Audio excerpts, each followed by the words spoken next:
నమో దేవ్యై మహాదేవ్యై శివాయై సతతం నమః నమ ప్రకృత్యై భద్రాయై నీతాః ప్రణతాస్మతాం తామగ్నివర్ణాం తపసా జ్వలంతీం వైరోచనీం కర్మఫలేషు జుష్టాం దుర్గాం దేవీం శరణమహం ప్రపద్యే సుతరసితరసే నమః దేవీం వాచమజనయం తదేవాస్తాం విశ్వరూపాః పశవో వదంతి సానో మంత్రేశముర్జంతుహానాధేనుర్వాగస్మాన్ ఉపసృష్టితైతి కాళరాత్రీం బ్రహ్మస్తుతాం వైష్ణవీం స్కందమాతరం సరస్వతీమదితిం దక్షధుహితరం నమామ పావనాం శివాం మహాలక్ష్మ్యై చ విద్మహే సర్వశక్త్యై చ ధీమహి తన్నో దేవీ ప్రచోదయాత్ నమో విరాట్ స్వరూపిణ్యై నమః శ్రీ బ్రహ్మమూర్తయే నమో అవ్యాకృతరూపిణ్యై నమః సూత్రాత్మమూర్తయే యదజ్ఞానాత్ జగద్భాతి రజ్జుసర్పస్రగాదివత్ యజ్ఞానాల్లయమాప్నోతి నుమస్తాం భువనేశ్వరి. ఏ తల్లి తెలియకపోవడం వల్ల పరతత్వము తప్ప జగత్తే కనిపిస్తూ ఉంటుందో, ఏ తల్లి తెలియడం వల్ల జగత్తు వదిలి బ్రహ్మమే తెలియబడుతుందో ఆ తల్లికి నమస్కారం అన్నాడు. ఒక్క మాటలోనే వేదాంతాన్ని ఎంత చక్కగా నిక్షిప్తం చేశాడో చూడండి ఇక్కడ. నుమస్తత్పద లక్ష్యార్థాం చిదేకర స్వరూపిణీం అఖండానంద రూపాం తాం వేద తాత్పర్య భూమికాం పంచకోశ అతిరిక్తాం తాం అవస్థాత్రయ సాక్షిణీం. అంత గొప్ప మాట చూడండి. పంచకోశముల్లో ఉన్నది పంచకోశములకు అతీతము. ఆవిడ ఉండడం వల్లే పంచకోశములు పనిచేస్తున్నాయి, ఆవిడ పంచకోశాలు కాదు. అదే చూపిస్తున్నాడు. పంచకోశ అతిరిక్తాం తాం అవస్థాత్రయ సాక్షిణిం. జాగ్రత్త స్వప్న సుషుప్తులు 3 ఉన్నాయి. 3 అవస్థలు మనకున్నాయి. ఆవిడ లేకపోతే 3 అవస్థలు లేవు, ఆవిడికి ఈ 3 అవస్థలు లేవు. ఇది తెలుసుకోవాల్సింది. ఆవిడ లేకపోతే ఈ 3 అవస్థలు లేవు, ఆవిడికి ఈ 3 అవస్థలు లేవు. ఆవిడ ఉంది 3 అవస్థల్లోనూ ఉంది. ధ్యానం చేస్తే అమ్మవారు కనబడ్డారు, లేకపోతే లేరా? అప్పుడు ఉన్నారు ఆవిడ. అప్పుడు ఆవిడ సాక్షిని. నీలా అంటుకుపోవట్లేదు, ఆవిడ చూస్తూ ఉన్నారంత సాక్షిగా అంటకుండా. అందుకే జగత్ అవస్థాత్రయ సాక్షిని పునఃస్త్వంపద లక్ష్యార్థ ప్రత్యేగాత్మస్వరూపిణి. మాటలు చూడండి. తత్పద లక్ష్యార్థం అన్నారు, ఇక్కడ త్వంపద లక్ష్యార్థ అంటున్నారు. మొత్తం మహావాక్యం అంతా ఈ శ్లోకంలో పెట్టారు. పునఃస్త్వంపద లక్ష్యార్థ ప్రత్యేగాత్మస్వరూపిణి. త్వంపద శోధన చేస్తే నీలో ప్రత్యేగాత్మగా ఉంది ఆవిడ, తత్పద శోధన చేస్తే పరమాత్మగా ఉన్నది. ప్రత్యేగాత్మను తెలుసుకుంటే అది ఇది ఒకటే అని తత్వమసి అనే మహావాక్యం వస్తున్నది. నమ ప్రణవరూపాయే నమో హ్రీంకారమూర్తయే నానామంత్రాత్మికాయైతే కరుణాయై నమో నమః. ఇది వాళ్ళు చేసిన స్తోత్రం. ఒక్క చిన్ని స్తోత్రంలో వేద సూక్తములు వేదాంత సూక్తములు నిక్షిప్తం చేశారు. ఇది మహాస్తోత్రం, సాక్షాత్ దేవతలు చేసిన స్తోత్రం. సంపూర్ణంగా మనం ఇప్పుడు చెప్పుకున్నాం. ఎప్పుడైతే వీరి స్తోత్రం విన్నదో ఈ తల్లి కొత్తగా రాలేదుట, ఒక చోటు నుంచి ఇక్కడికి వచ్చింది. ఆ చోటు ఏమిటో చూపిస్తున్నాడు. ఇది స్థుత తదాదేవై మణిద్వీపాధివాసిని. ఆ మణిద్వీప అధివాసిని వీళ్ళ మాటలు విని పలుకుతోందిటండి. ఇప్పుడు ఎలా మాట్లాడుతుందంటే వీళ్ళ గొంతులన్నీ ఎలా ఉన్నా అమ్మ గొంతు ఎలా ఉందో చూడండి. మధురయ మత్తకోకిల నిస్వనాహ. మత్తకోకిల యొక్క మాధుర్య స్వరం వంటి స్వరంతో అంటుందిట. ఎందుకు వచ్చారో చెప్పండి అన్నదిట. నేను చెప్పకపోయినా ఆవిడకి తెలియదా? కానీ వాళ్ళు చెప్పాలి, అది నిజం విధానం. పైగా ఏమి మీరు బిడియపడకండి, భయపడకండి, తప్పకుండా అడగండి. ఎందుకంటే నా పేరే వరద, కోరినవిచ్చేదానని నేను. వరదాహం సదా భక్త కామకల్పద్రుమాస్మిచ. భక్తుల పాలిటి కల్పవృక్షాన్ని నేను. అలాంటి నేను ఎదురుగా ఉంటే మీకు భయమేమిటి అన్నది. ఎంత చక్కగా మాట్లాడుతున్నది. తిష్టంత్యాం మయి కాచింత యుష్మాకం భక్తిశాలినా. భక్తులకు నేను ఎదురుగా కనబడ్డాను, ఇంకెందుకు చింత. సముద్ధరామి మద్భక్తాన్ దుఃఖ సంసార సాగరా. నా భక్తుల్ని నేను సంసార సాగరం నుంచి తరింపజేస్తాను అని చెప్తోంది ఆ తల్లి. పైగా ఆడినవాడ తప్పుతుందా? పైగా ఇది ప్రతిజ్ఞాం మే సత్యాం. మళ్ళీ నొక్కి చెప్తోంది, ఇది నా ప్రతిజ్ఞ, ఇది ఎప్పుడూ సత్యమే, తెలుసుకుని ఇప్పుడు మీరు అడగండి అన్నది. ఎంత చక్కగా మాట్లాడింది. ఇలా తల్లి మాట్లాడితే ఆ మహారూపాన్ని చూడగానే ఇంతవరకు వాళ్ళకున్న దిగ్భ్రమ, అద్భుత భావం అంతా కూడా ప్రేమభావంగా మారిపోయింది. ఆ తల్లి ముందు పిల్లల్లా అయిపోయారు అందరు దేవతలు కూడా. ఇది ప్రేమాకులాం వాణీం శృత్వా సంతుష్ట మానసాహ. అమ్మ యొక్క వాత్సల్యమయమైనటువంటి ఈ మాటలు విని వాళ్ళు ఏమడిగారో చూడండి. అమ్మ అడిగేదేముంది తల్లి? ఒక్కటి, నువ్వు శివాంగనవు. శివాంగనవైన నువ్వు శివాంగనగా కనబడకపోయేటప్పటికల్లా అసుర బాధలు పెరిగిపోయి లోకానికి పీడ వచ్చింది.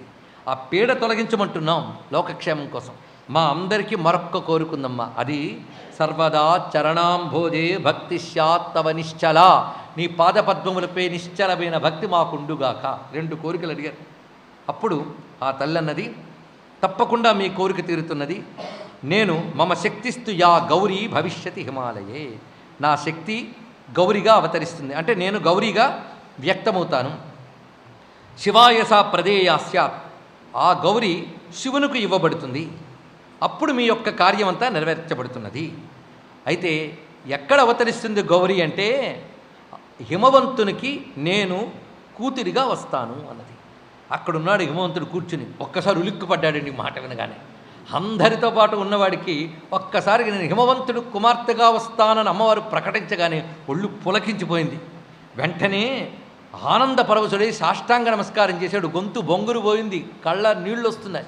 ఎందుకంటే అందరి నోట అమ్మ పేరు పలికితే అమ్మ నోట తన పేరు పలకబడింది. ఇంకేం కావాలండి, ధన్యుడు అనుకున్నాడు. పైగా బాష్పై సమృద్ధ కంఠాక్షో మహారాజ్ఞీమచో బ్రవీత్, గొంతు బొంగురు పోయి కళ్ళ అశ్రువులు రాలుతూ ఉంటే, అమ్మ నేనెక్కడ నువ్వెక్కడ తల్లి, నేను జడత్వంలో చాలా గొప్పవాడిని, నువ్వు కేవల చైతన్య స్వరూపునివి అన్నాడు. ఆ మాట ఎంత గొప్ప మాట. ఎందుకంటే జడత్వంలో గొప్పవంటే కొండ బండ. నోచేత్ క్వాహం జడం స్థాణు క్వత్వం సచ్చిత్ స్వరూపిణి, నువ్వు కేవల చైతన్య రూపానివి, నేను జడ రూపాన్ని. అలాంటి నాకు నువ్వు కుమార్తెగా వస్తావు అనేది నా ఊహకు కూడా అందట్లేదు తల్లి. జగములన కన్న తల్లికి నేను కన్న తండ్రిని అవుతున్నానంటే ఇంతకంటే భాగ్యము ఆశ్చర్యము మరొకటున్నదా? అద్య ప్రపంచే కీర్తిస్యా జగన్మాతా సుతాభవత్, ప్రపంచంలో ఇప్పుడు నా కీర్తి చాలా వృద్ధి చెందుతున్నది, నేను ధన్యుణ్ణైపోయాను అనుకున్నట్ట. మొత్తం దేవతలందరూ చాలా చక్కగా చూసే హిమవంతుడిని, అదృష్టవంతుడు అయ్యా అన్నట్ట. అప్పుడు ఆ తల్లి ముందు నమస్కరించి, అమ్మ జ్ఞానం కలిగిన వాడే నిన్ను పొందడానికి అర్హుడవుతున్నాడు పుత్రిగా, కనుక నాకు జ్ఞానమేదో బోధించమ్మా అని హిమవంతుడు 2 చేతులు దోయులించి ముందుకొచ్చి అడిగితే, అప్పుడు తల్లి హిమవంతుడిని నిమిత్తంగా చేసుకుని దేవకోటికి అందరికీ కూడా తన స్వరూపమేమిటో ఆ తత్వజ్ఞానాన్ని బోధిస్తున్నది. హిమవంతునికి తల్లి చెప్పిన దానినే గీత అంటారు. ఇది 9 అధ్యాయములు ఇక్కడ చెప్తున్న తల్లి. అయితే ఈ భాగవతంలో అయితే మనకి అమ్మవారు తాను ముందుగానే ఇక్కడ చెప్పినట్టున్నది. కానీ దేవీ భాగవతం మరొకటి, ఉపపురాణం అనుకుంటే అక్కడ ఈ గీత ప్రారంభం మరొకలా ఉంది. దీన్ని బట్టి మరొక సంఘటన కాస్త విస్తారంగా నాకు చెప్పడానికి కుదురుతుంది. అమ్మవారు ఇచ్చిన మాట ప్రకారంగా చైత్రశుద్ధ నవమి నాడు హిమవంతుని కుమార్తెగా కలిగారు. అమ్మాయి పుట్టింది అని మంత్రసాని వచ్చి చెప్పిందిరా. వెంటనే సూతికాగారం పురుటి ఇంట్లోకి వెళ్ళాడు హిమవంతుడు. వెళ్ళేటప్పటికీ మేనాదేవి పొత్తిళ్లలో చిన్న పాప ఉన్నది. ఆ పాపను చూద్దామని దగ్గరికి వెళ్ళేటప్పటికల్లా పాప లేదుట, కాంతిపుంజం కనబడింది. చూశాడు, ఏమిటి ఈ కాంతిపుంజమని. ఆ కాంతిపుంజం క్రమంగా ఎలా గోచరించింది అంటే, హంసవాహనంపై కూర్చొని కమండలువు అక్షమాల ధరించి మందహాసం చేస్తూ గోచరించిందిట. బ్రహ్మస్వరూపిణి బ్రాహ్మి నమస్కారం చేశాడు. వెంటనే ఆ స్వరూపం కూడా ఆ కాంతిలో లీనమై మరొక స్వరూపం గోచరించింది. గరుడ వాహనంపై కూర్చుని శంఖచక్ర గదాపద్మములు ధరించి నీలమేఘ శ్యామ కాంతితో వైష్ణవి రూపం దర్శనమిచ్చింది. ఆ తర్వాత ఆ రూపం కూడా ఉపసంహరింపబడి క్రమంగా వృషభవాహనంపై కూర్చొని త్రిశూలము డమరకము ధరించి సర్పమాలా భూషితురాలి చంద్రలేఖని ధరించినటువంటి మాహేశ్వరీ రూపం గోచరించింది. 3 రూపములు. ఇది చూసి నమస్కరిస్తూ ఉండగా ఆదిత్యమండల స్వరూపం దర్శనమిచ్చి క్రమంగా 2 చేతులు ఒక పాదంపై మరొక పాదం పెట్టి ఆ 2 చేతులతో వేణువును పట్టుకుని అధరం మీద పట్టుకుని మ్రోగిస్తున్న కృష్ణ రూపం దర్శనమిచ్చింది. ఇదంతా అందులో గోచరించింది. అంటే అర్థం ఏంటి? ఆ అమ్మాయే బ్రహ్మ విష్ణు శివాత్మిక, ఆవిడే ఆదిత్యమండల స్థాన, ఆ తల్లియే కృష్ణ రూపిణి. ఇది చూపిస్తున్నారు అని అమ్మ అంటే ఇది. ఈ రూపం దర్శనం ఇవ్వగానే ఆశ్చర్యచకితుడై హిమవంతుడు స్తోత్రం చేస్తాడు. ఆ స్తోత్రం చాలా అద్భుతమై విస్తారమైన స్తోత్రం ఉంది. అంతా అయిన తర్వాత, అమ్మా నీ యొక్క ఈ దివ్య తేజస్సును చూసి అంత ఆనందిస్తున్నాను, కానీ నీ తత్వం నేను తెలుసుకోగలనా అంటే, ఆ సూతికా గృహంలో అమ్మవారు ఆ తేజో రూపంగా ఉన్న తల్లి క్రమంగా ఈ భువనేశ్వరి రూపం ధరించి గీత బోధించినట్లుగా అందులో చెప్పబడింది. కానీ 2 అంశములు మనం ఒక దగ్గరికి తీసుకొస్తే 2 అంశముల్లో కాస్త కథాభేదం కనబడ్డా చెప్పినవాడొకటే విన్నవాడొకటే. పైగా అక్కడ 9 ఈ 3 కలిపితే ఒక పరిపూర్ణత వస్తున్నది. దానికి దీనికి అక్కడ విరుద్ధం లేదు. కొన్ని కొత్త అంశములు అందులో కనబడుతున్నాయి. అన్నిటి సారాన్ని మనం ప్రస్తావన చేసుకుని ఈ గీతలో అమ్మవారు వివరిస్తున్న అద్భుతమైన విషయం ఏంటంటే, ప్రారంభం చూడండి. అహమేవాస పూర్వంతు నాణ్యత్కించిన్నగాధిప, మొట్టమొదటి మాట. నిజానికి ఉపనిషత్తులు చదివేకి ఇది చదివితే ఉపనిషత్తులన్నీ మననం చేసుకున్నట్టుంటుంది. అందుకే అహమేవాస పూర్వంతు. సరిగ్గా ఈ మంత్రం ఏంటి అంటే, ఆత్మైవా ఇదమగ్ర ఆసీత్, ఆత్మన ఆకాశ సంభూత, ఆకాశాద్వాయు వాయోరగ్ని, అదే మాట కనబడుతుంది ఇక్కడ. అందుకు మొట్టమొదటి ఏమున్నది ప్రపంచమంతా ఏర్పడక ముందంటే అహమేవా ఆసం, నేను మాత్రమే ఉన్నాను అంటుంది తల్లి. అంటే కేవలం పరమాత్మ మాత్రమే ఉన్నాడు జగత్తంతా ఏర్పడక ముందు. అది దేవీ పరంగా చెప్తే ఆ పరమాత్మని, సృష్టికి పూర్వం ఉన్న పరమాత్మని అమ్మవారు అన్నాం. అది విష్ణుపరంగా చెప్తే ఆ పరమాత్మని విష్ణువు అంటారు, శివపరంగా చెప్తే ఆ పరమాత్మని శివుడు అంటారు. కానీ మొత్తానికి పరమాత్మ అది. ఆత్మావా ఇదమగ్ర ఆసీత్, ఈ సృష్టికి పూర్వం ఉన్నది ఆత్మ మాత్రమే. తదాత్మరూపం చిత్ సంవిత్, ఆ ఆత్మమే చిత్ అని చెప్పబడుతుంది. చిత్ అంటే కేవల చైతన్య రూపము అన్నారు. జడత్వం ప్రకృతిలో కనబడుతుంది, పరమాత్మలో జడత్వం లేదు, కేవలం చిత్. అది ఎలాంటిదంటే ఆనంద స్వరూపిణి కనుక రసం, దానికి రెండో వస్తువు లేదు కనుక చిదేకర స్వరూపిణి, అలాంటి చిద్రస స్వరూపిణి. తదాత్మరూపం చిత్ సంవిత్ పరబ్రహ్మైక నామకం. ఆ అహం అనబడే నన్నే చిత్ అని, సంవిత్ అని, పరబ్రహ్మ అని అంటారు. నా యందు ఒకానొక శక్తి ఉన్నది అన్నాడు. అంటే పరమాత్మ యందు ఒక శక్తి ఉన్నది, ఇది ఇంకెవరికి లేదు, ఆయన యొక్క శక్తి. అదే దైవీ హేష గుణమయి మమ మాయా దురత్యయ, నా యొక్క శక్తి. సృష్టి ఎలా జరిగింది?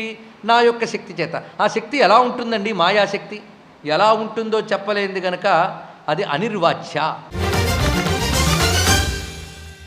మీ అభిప్రాయాలను, సూచనలను మాకు తెలియజేయాల్సిన చిరునామా భక్తి TV, care of Rachana television private limited, road number 92, Jubilee hills, Hyderabad 5,96,000.